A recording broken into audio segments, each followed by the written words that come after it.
এবার জুলাই আগস্টের ঘটনায় মাফ চেয়েছেন সাবেক পুলিশের আইজিপি চৌধুরী আব্দুল্লাহ আল মামুন।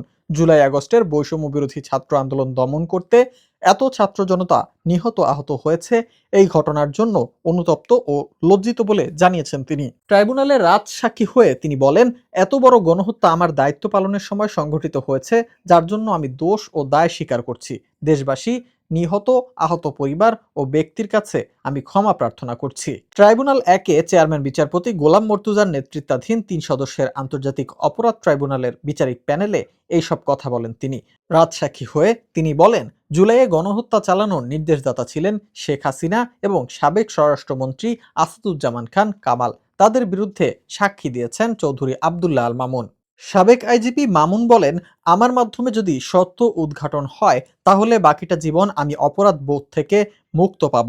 জবানবন্দিতে মামুন আরো বলেন, আমি 36 বছর পুলিশে চাকরি করেছি। পুলিশের চাকরি খুবই ট্রিকি চাকরি। সবসময় পুলিশের বিরুদ্ধে অভিযোগ আসে, কিন্তু চাকরি জীবনে আমার বিরুদ্ধে কখনো কোনো অভিযোগ আসেনি। আমি যথেষ্ট মানবিকতা ও সচেতনতার সঙ্গে দায়িত্ব পালন করেছি। তবে চাকরি জীবনের শেষ পর্যায়ে এত বড় গণহত্যা আমার দায়িত্বে থাকতে সংগঠিত হয়েছে, এর দায় আমি স্বীকার করছি। তৎকালীন প্রধানমন্ত্রী শেখ হাসিনা ও সাবেক স্বরাষ্ট্রমন্ত্রী আসাদুজ্জামান খান কামালের নেতৃত্বেই এটি সংঘটিত হয়। গণহত্যার শিকার তাই প্রত্যেকের কাছে তিনি ক্ষমা চেয়েছেন।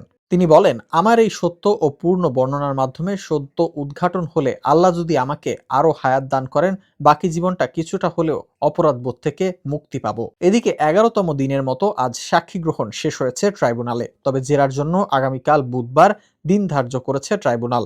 আজ বেলা 12:15 থেকে বিকেল 4টা পর্যন্ত আইজিপি মামুনের জবানবন্দি রেকর্ড করা হয়, যাতে উঠে আসে গণহত্যা চলাকালীন জুলাই আগস্টের অনেক গোপন তথ্য।